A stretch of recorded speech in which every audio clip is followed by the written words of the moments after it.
Talk about some animation. So what we're going to do today is look at how to animate something. So this is kind of similar to doing interaction. The real difference between animation and interaction is where we're kind of like generating these numbers. So in some of the previous classes, we've been using interaction. So actually, let's go ahead and do a little drawing right now. Where's my screen brush? Okay. So yeah, in the previous classes, we've been doing stuff like we take a circle and we take the x value of the circle and we kind of move it across the screen according to where the mouse x position is. And so this is interaction. We're following the value of this mouse based on user input. And so this is similar to, but different from animation, where instead of having X change based on user input, we're going to use code. So we're going to uh, take X and create the same animation, but through code. So we're just going to say like X equals, and then what we're really going to do is say X equals X plus 1 or something like that to move X across the screen. So it's very similar to what we're doing with the animation, and it relies on the same factor of like if we draw a circle and then erase everything, and then draw another circle and erase everything, and then draw another circle, and we keep covering up the circles, the past circles with our background. Eventually, what we get is this thing that looks like animation, even though what we've really done is just drawn a bunch of circles. If we erase these past ones, we get this illusion of animation. So the code for interaction, we have to actually make the animation happen and control it as opposed to the interaction which somebody else is, doing for us. Um, so we're just going to start with a simple shape like we did with our interaction. And I'm going to put this over here. So we're going to draw an ellipse. And where's our ellipse? At 100, 100, 100. Okay, so there it is. Not very exciting.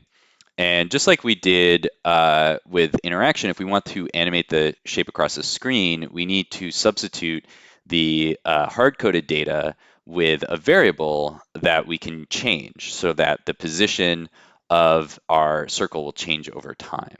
So this 100 is never going to change, so we need a variable to change it. So let's put a variable in our global scope. And actually, let's make a little comment here. I forgot to do this earlier. Animation example, 1024. So we need a variable, let's call it x, and we'll set it to 100, which is what it is currently. And so I'll put x in place there. And so now if I run my code, nothing happens, but it stays the same, right? Because we're not changing x. We just have x standing in for this 100 value. But if we want to move, now we can just change x. This is very simple. I can just say x plus plus, which is a shorthand for x equals x plus 1. So when we say x equals x plus 1, this statement is taking the value of x. In this case, it's going to be 100. We're adding 1 to it, and then we're assigning that back to x. So we're replacing the value of x with itself plus 1. And this happens a lot in code, so we have a shorthand for it, which is x plus plus. And so that just adds 1 to whatever the value of x is. And so now if we run this code, we're going to see our circle moving across the screen. And just like we did with our interaction, if we take out our background, we'll see what's happening. Let's put on no stroke since we're getting this black stroke that's repeating. So if we see what's happening here, actually, let's do a stroke with a color so it'll stand out more. So let's say stroke blue. So we can see that, blue circle is being drawn over and over again, but each one gets covered up by the background, and that gives us the nice illusion of movement and animation. So we can take that stroke out again. That's okay.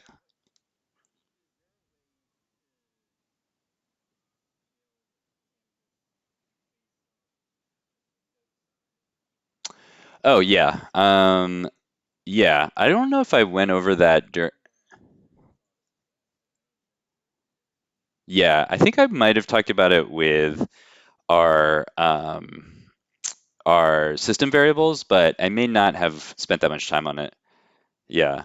Um, but if I wanted to do that, I can just do it here. I would just say window width and window height, and that would change my canvas to match the space that's available. So yeah, that's relatively easy to do uh, with our P5 environment variables. I'm going to go back to 400 by 400 for now, just because it'll be a little bit simpler when we do some more math later. But yeah, that's how you do it. I'll send you, there's a reference.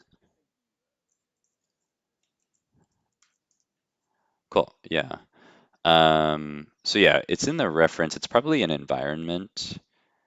Yeah, window width, window height. So I'll drop that in the chat. So yeah, back to our animation. So right now I'm just doing X++. Actually, let's take out the background again. Yeah,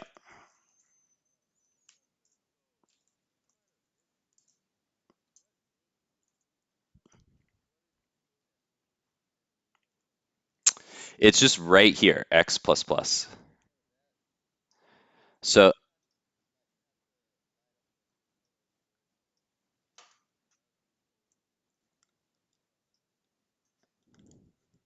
what do you mean by light up in color? Like,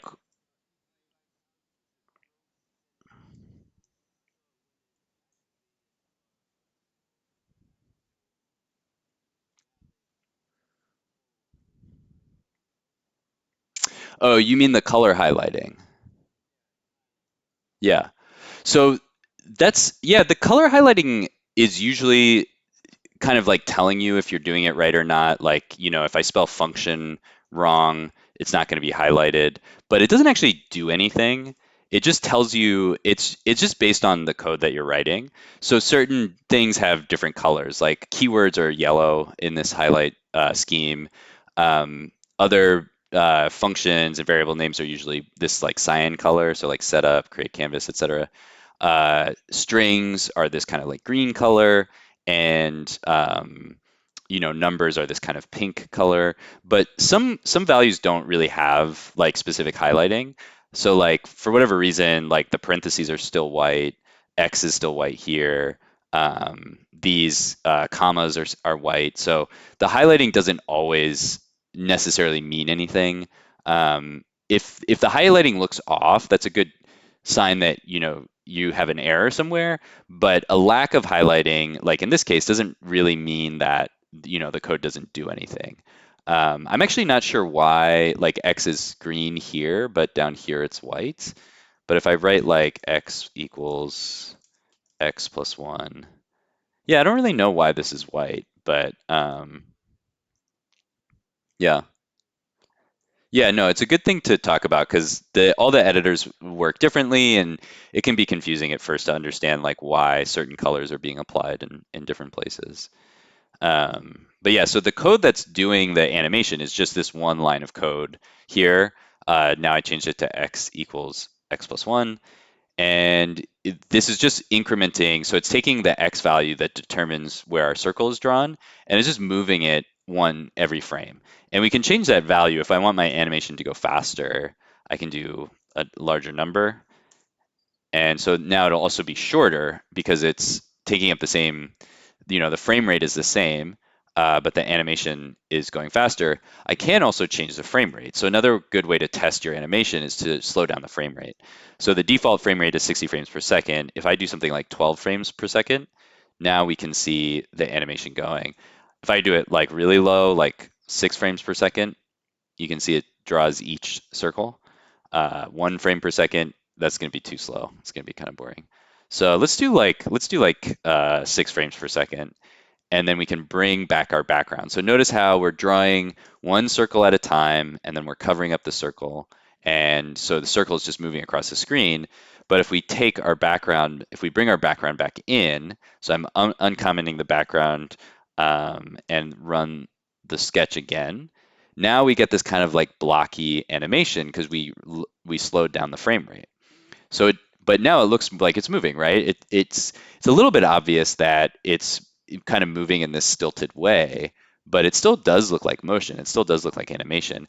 If we bump up the frame rate to something like 12, now we're starting to see it look smoother. If we go up to 24, we shouldn't be able to really see the difference between frames. And then if we go up to what it's normally set at 60, then we can't even, it's like this animation is too fast to even notice. So using the frame rate when you're working on animation may be a good way to debug things. If something doesn't look right, you could slow down the frame rate to see each frame being drawn, and that may help you understand what's happening. So let's add a little bit more to this. I'm going to slow down my animation. So I'm going to do x equals x plus 2. And then this also has a shorthand. So if I just want to add 1, I can say x plus plus. But if I want to add a different value, I can use plus equals. So I'm basically taking away x and then moving this plus to the other side of equals. And this is, again, this is just a shorthand for x equals x plus 2. So this is something that we do so often in programming that they have this shortcut for it. So if you ever see plus equals or minus equals or multiply equals, that's what's happening. We're taking the value of x and then we're adding 2 to it and then assigning it back to x. So there's our animation. It's not very interesting, so we're going to have to add more to this. So let's look at what else we can do. Um, okay, so we already did that. Okay, so here's the next part. Our circle just leaves the screen, right? It never comes back. Okay, so that's not the best animation because it's just kind of over. And it's also, we want to have a little more control over our animation. When we're doing interaction, the user can move their mouse back, but now we're automating that movement ourselves. So we need to add some more code in here. And fortunately, last week we learned how to do something like that. We need to use a conditional statement. So what we want to do is know when is X getting past this side of our canvas. And so basically what we have to figure out, let's do a little drawing. So X starts at like 100. So X is like 100 might be like this somewhere. And so there's our circle. And it's just getting bigger and bigger and bigger. And then at a certain point, it starts to disappear. And so that's what we want to know is where is the circle when it starts to disappear? And we happen to know how wide our canvas is. It's the width. So even though we put 400 in here, once we put 400 in the width, we can just access it with the width variable. So we don't need to worry about what the actual width is anymore. We just have to compare the number of x. So x starts at 100 and it gets bigger and bigger. So we just have to compare x to the width. So if x is greater than the width, then we know that the circle is over here somewhere. So we don't actually have to do that much math. We just have to understand the relationship. So if x is greater than width, then what we want to do is basically restart our animation. We're going to do some different stuff in a minute, but for now, let's just set x to 0. And so now what we'll see is our circle is going to loop around. And notice also, let's slow the frame rate down again. So let's slow the frame rate down to 12 frames per second. That might be too slow. Let's do 24. That's still pretty slow, but I can increment faster. Let's do x plus 10. There we go. Okay, this is good. So notice that my circle kind of disappears suddenly when I get here. There's like a blip and then it's gone. And the reason for that is because our circle actually has a diameter and it's drawn from the center. So our circle is being drawn from here, and this value is 400 or width. And when our circle gets bigger than that, it just goes back to 0 immediately. So that's not quite what we want. We still have this whole section of the circle that should disappear. Or later, we're going to make the other edge of the circle bounce off the side. So we have to account for this size of the circle. And we know what the width of the circle is because we coded it. It's a 100. So what we want to do, instead of checking for width, we can check for whether or not the circle is actually from here over here, because that's when we know if the circle origin is here, then we know that the edge will be over the side. So we just need to add that in. So we want to say x is greater than width plus 50. Okay, so now we should see it go all the way over the edge. And then notice when it comes back on the other side, it appears in the middle again because, again, the middle of the circle is at 0. So if we put the circle at 0, we're going to see this little edge of the circle. So to do that, we actually have to set x to smaller than 0. We have to set x to -50, which is half the circle's size again. Okay, so now we have a nice smooth animation that looks more realistic. So let's speed it up again. I'm going to turn the frame rate off. So that looks pretty good. Um, but notice one thing, if I change the size of the circle, like if I say the circle's 200, now the rest of the code isn't going to work. It's going to disappear and reappear again. So here's another case where once I have this value, 100, and then the half of the value that I'm using a bunch of different times, then I want to add some variables so I don't have to worry about changing that in the future. So let's add a variable for size. So size is equal to 100. And then we can just use size divided by 2 to get this half of the circle over here and over here. So I'm going to put in size here, and I'm going to put size divided by 2. Sometimes I also do something like this where I'll say like half size equals s over 2, so I don't have to like do it over and over again. Sometimes I do like s2 because it kind of looks like s over 2, but you can't put a forward slash. So let's do s2 equals size divided by 2. So then I can just do s2 as a shorthand for size over 2. And so this one is negative size over 2. And this is all assuming that you want your circle to leave smoothly and return smoothly. You may not want to do that. It depends on what you're going for with your animation. It also means that you want your circle to loop around immediately, but maybe we don't. Maybe we want there to be a little delay. We could actually subtract more from this. So we can do S2 minus 100. So now there's going to be 100 pixels or frames of delay. I guess divide by whatever the speed is, which right now is like 2. So you can add a delay there, but you don't need to. Okay, so now we're gonna update a couple more things like the speed. So let's keep going. So, oh, we also want to add in the Y value. So right now, we're just like going across the canvas, so that's cool. But if we want to go up and down as well, so that we can get to our DVD screensaver, we're going to have to move on the Y axis. Our Y axis down here is still hard-coded, this 100 here. So we'll have to do basically the exact same thing on the Y. So it's a little bit tedious, right? But it's just two different axes. So let's set up our Y. So we're going to say Y equals 100. And then we'll replace the Y here. And then everything else down here is almost exactly the same, except we have to remember that Y is relative to the height, whereas X is relative to the width.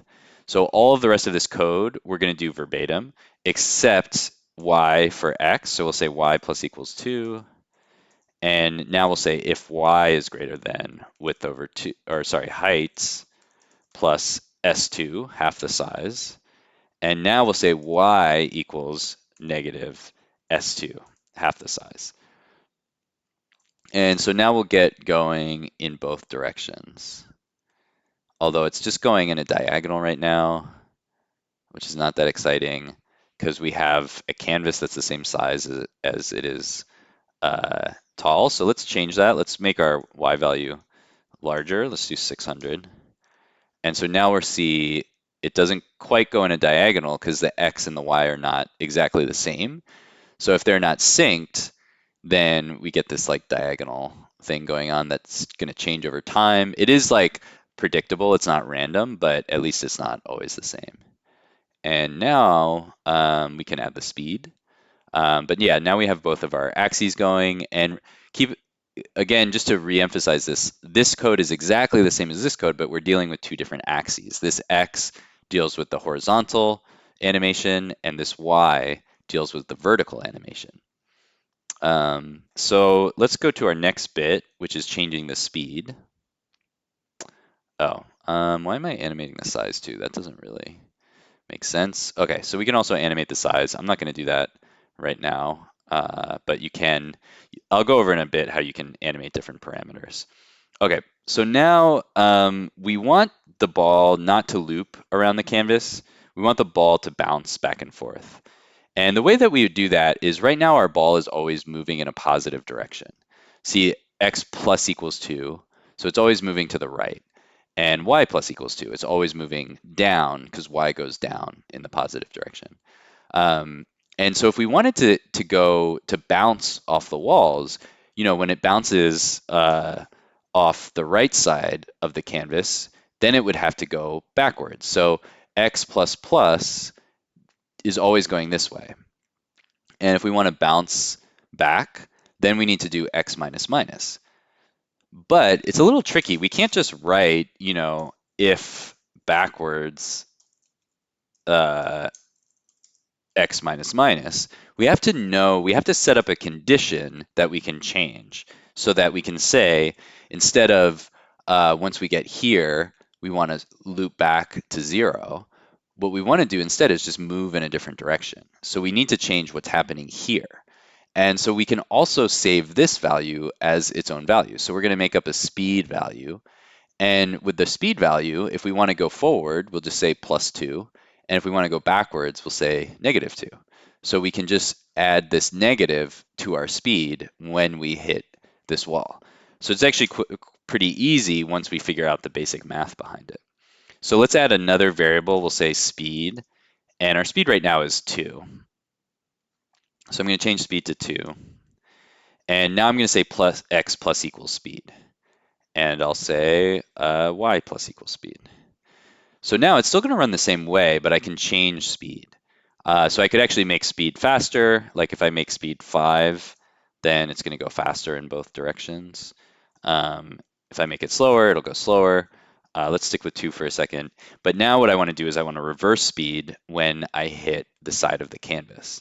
So what I can do instead of resetting x, I'm going to change speed. And what I want to do is get the opposites of speed. So if I want to get the opposite of something, all I have to do is multiply it by -1.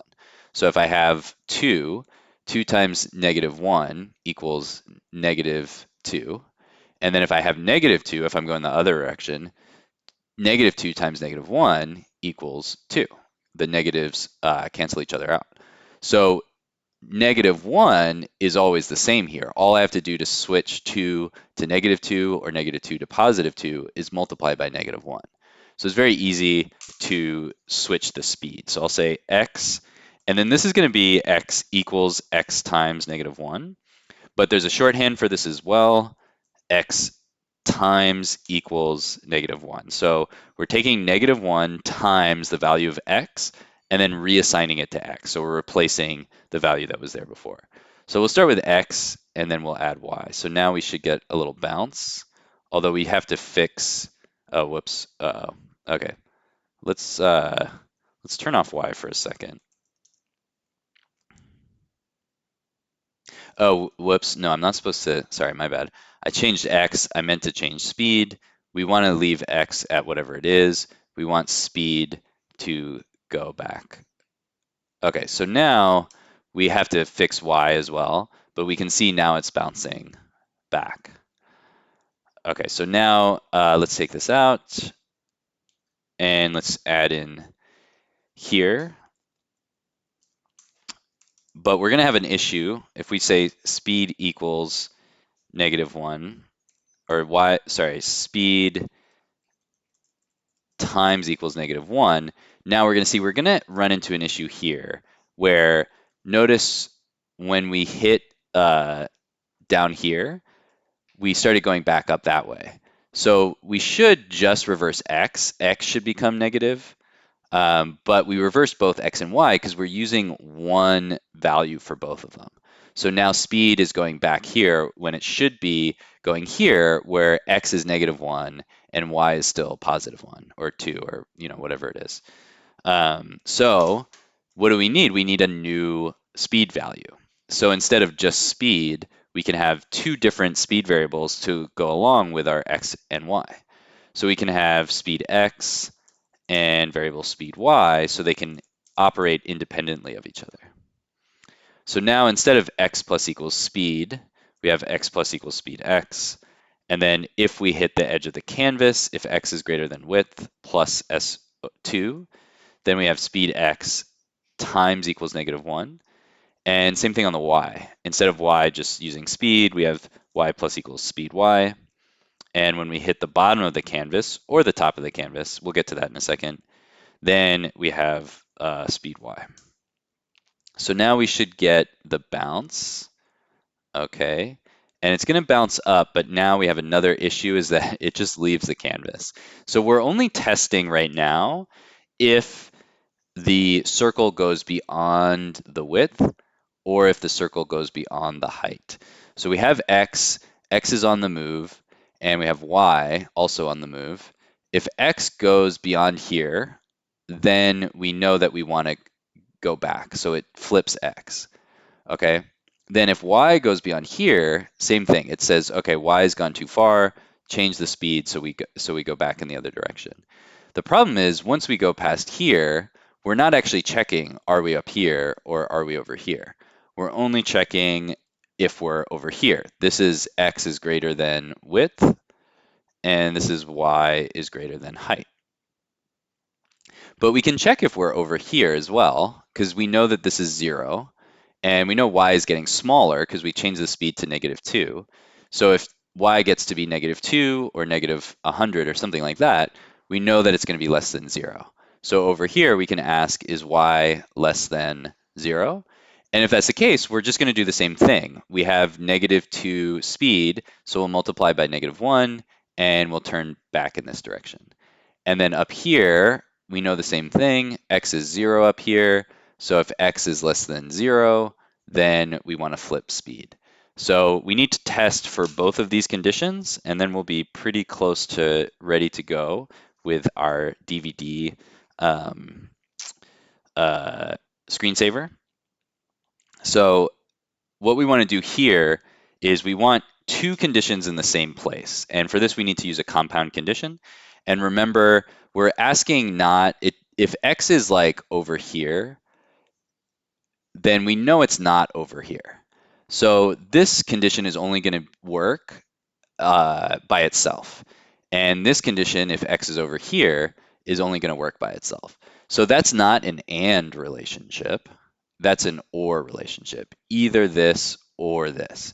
And remember, or is these double lines, the double pipes, which are on the backslash key, which is usually like above the enter or return key on the keyboard.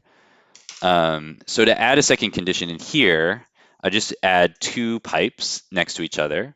That stands for or. I'll put a reminder here. So either x is greater than width or x is less than 0. I'm just going to leave this for now. We'll deal with the size in a second. Let's turn the size off here, actually. Okay, so now we should see the bounce. There we go. So now it's going to bounce every time it hits either canvas. But we didn't add y in yet, so we'll do that next. Okay, so now let's do y. So this is the same thing, but again, we're just using y. So either y is greater than height or y is less than 0. And so now we'll bounce on all four sides.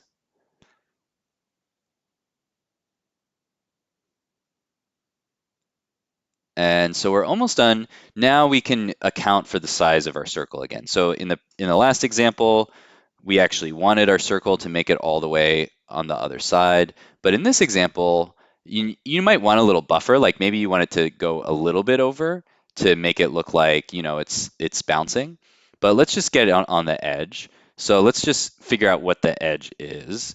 And so if we want the circle to bounce over here on the edge, what we're looking for is this value, which is the same as the size, but we're adding it now either x plus this value or width minus this value. We have to figure out, this distance right here. So you can do it in a couple of different ways. It doesn't really matter because you're just either adding or subtracting. So you could say x plus s2 is greater than width, and that'll fix it. Or you can go the other direction. with minus S2. So it's really a matter of preference.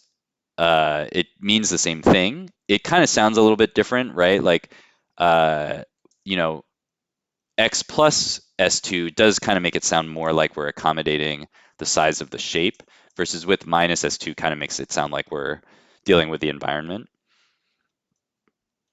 So we can do X plus with S2 is greater than width, and then X is less than. So in this case, we want to know if X, all right, not on, this is Y. So in this case, we want X to stay in here. So this is X, the position of X in the circle, minus the size of X. That has to be greater than 0. So if it's not, that's when we flip. So we'll do X minus S2 is less than 0. So it's the other direction on the other side of the canvas. Okay, so now we're getting that bouncing on the edge. Let's do the same thing here, Y plus S2, Y minus S2. And this is a little bit easy because we're using a circle, so the size is the same in the horizontal and vertical direction. So if we were dealing with a rectangle or an image that had different width and height, then we'd have to account for that. But we can do that just using the size here. But yeah, there's our DVD logo. So we're gonna add a couple more things in here just to kind of complete this example. Any questions at the moment?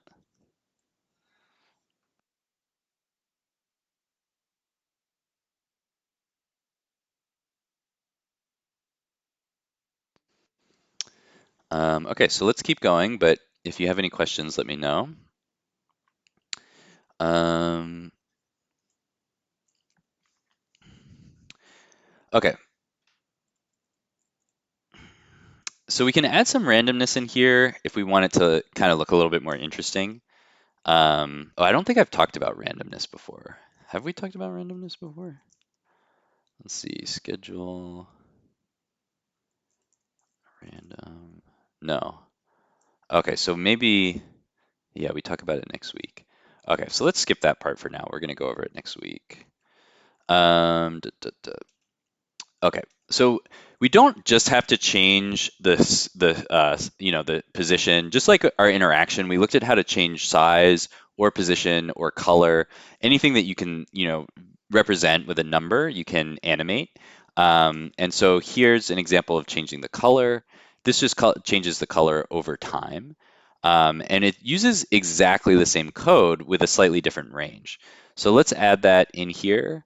Let's get a color value. So we have to use a number. We can't use like, blue, because blue is just the keyword for blue. So it's not based on a number, so we can't really like change blue over time the way we can with speed. So let's come up with a color value, and then we can increment that over time. So we need some values for our colors. So let's say variable r equals 0, uh, variable g for green equals 0, r for red, and b for blue equals 0. And so instead of, let's just get rid of the stroke here, and I'll do a fill RGB.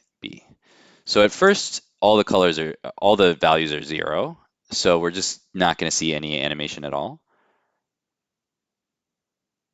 But now we can animate the color. So let's put this under our fill, or really, I guess it should go above our fill. It doesn't really matter that much, but let's say R plus equals 1.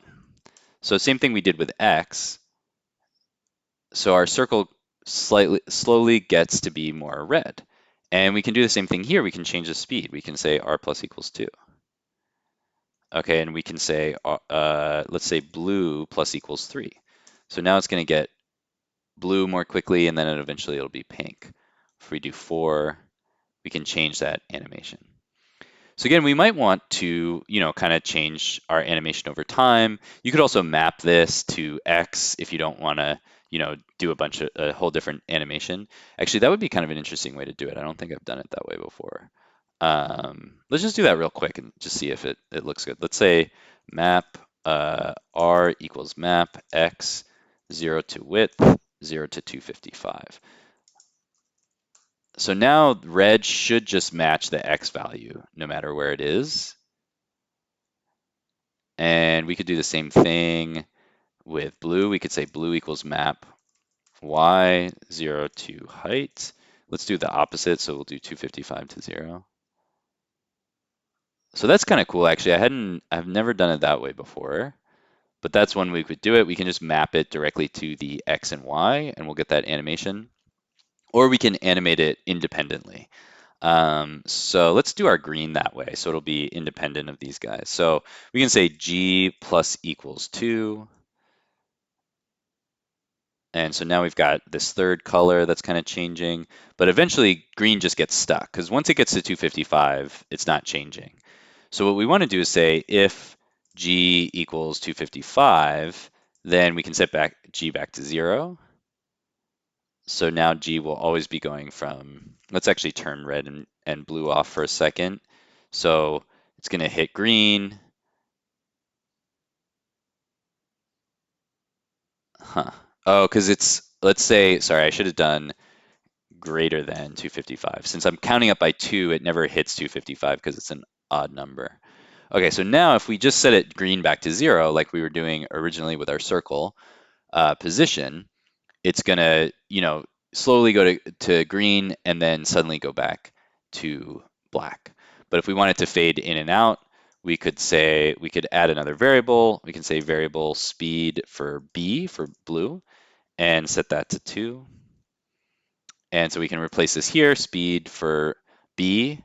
And then when we hit 255, which is the range for our color, we can say speed for B equals, times equals -1. So the same thing, we can just reverse it.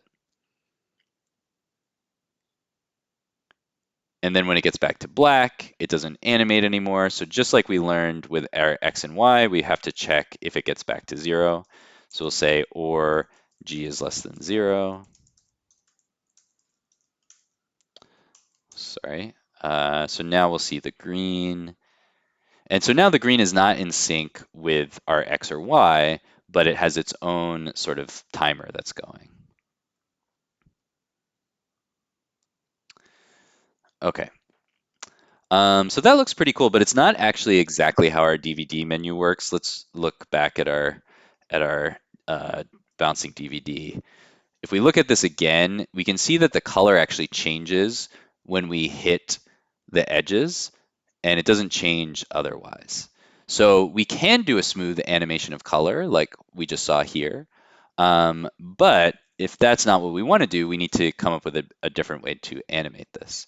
So I'll leave this code here as an example, but I'm going to comment it out, and we're going to do the DVD version. Oh, now I'm realizing that this is why I went over random a second ago. So let's just do it with our color.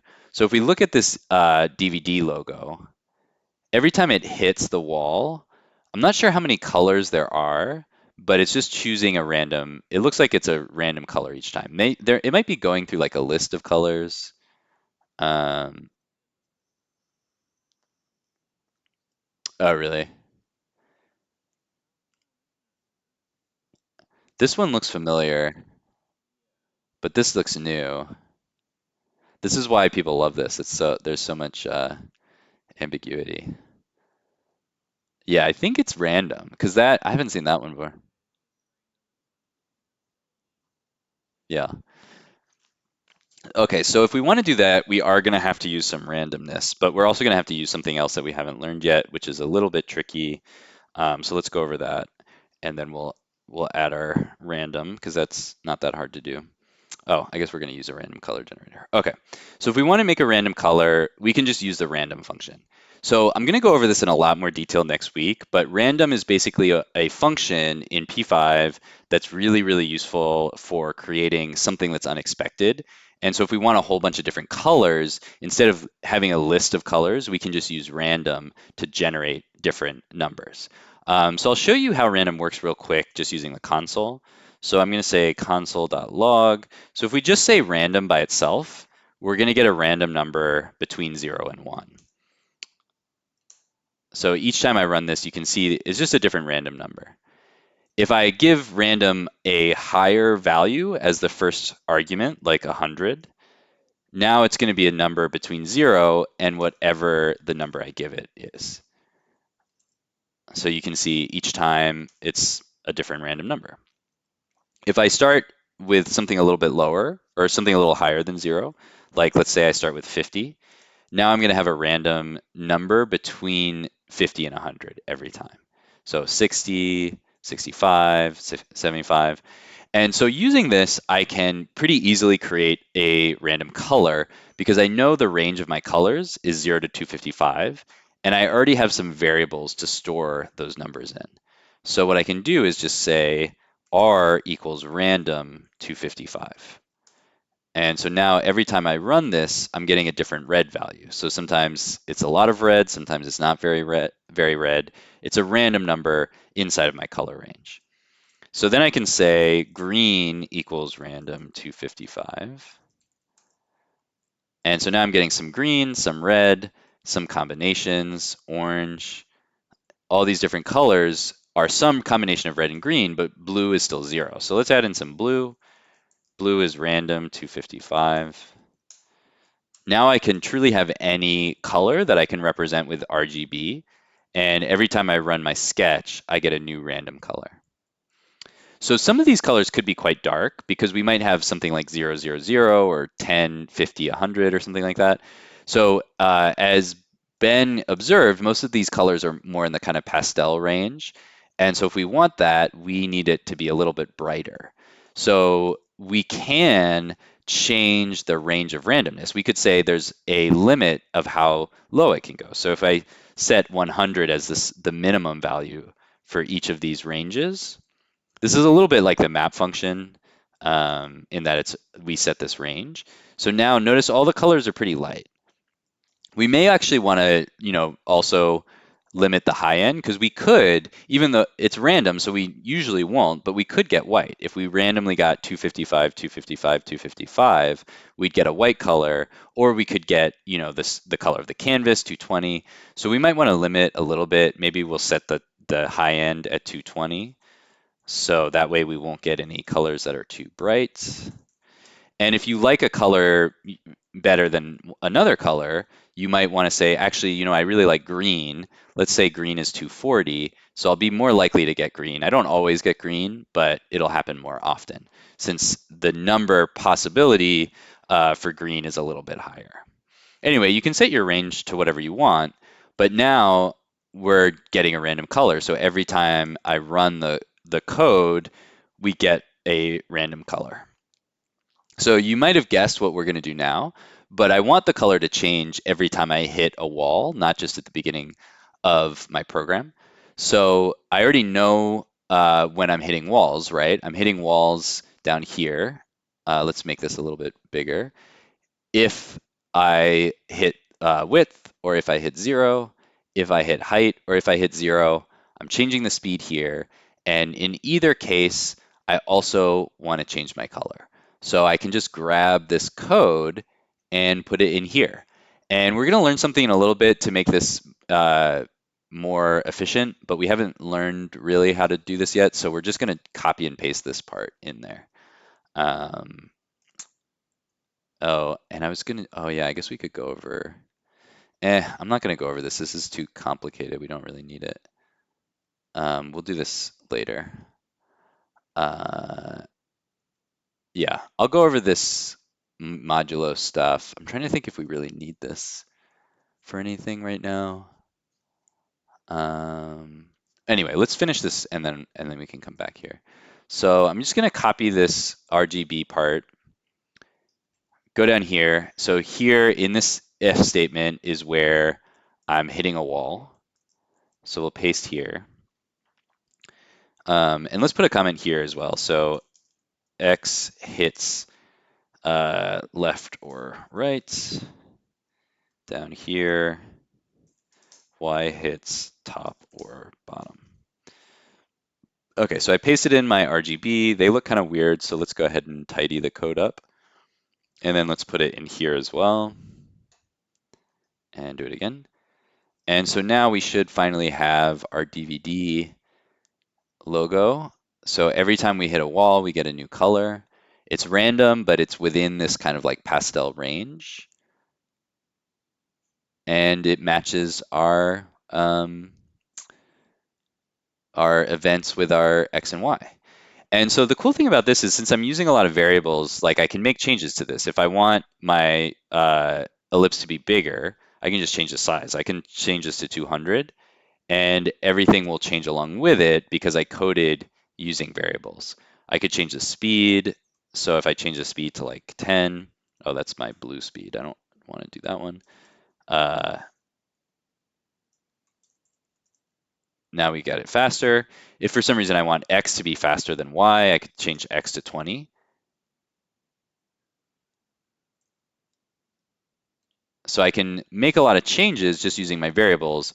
And because I've been using variables the whole time, everything will update along with them.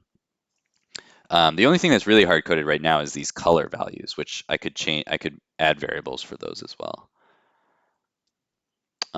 All right, so we have coded up our bouncing DVD menu. Hopefully you can apply this idea to something that you've been working on with your meme. So I'll let you guys have some time to work on that.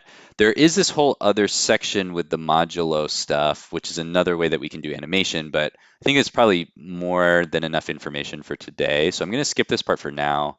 I don't really know that we will, let's look at the rest of the semester because I'm not even sure that we'll need this later. We don't need it here. Don't need it there. Yeah, I'm not really sure that we even need this. It's kind of interesting. So if you want to look at it and you have questions about it, we can talk about it, but I'm going to skip it for now because I feel like we've already covered enough today. Um, so yeah, that's how we do animation just using color, shape, size, position. On Wednesday, we will look at some more stuff with transformation. So we'll explain how transformation works, but then we'll use it um, to do animation as well. So for now, you guys can think about how you might apply an animation to your meme. So you might want to, start we made the interactive memes last time. You might want to switch back to your original rough draft meme and just like animate the text or animate the image around. You can also animate an image. It doesn't have to be a shape or a color. You can animate the position of an image or text as well. Um, so I'll give you guys time to work on that. You can try out some different things. And then on Wednesday, I'll talk about the transformation stuff and more about animation. And then I'll actually apply it to some image and text at the same time so we can see how that would work. So let me stop recording.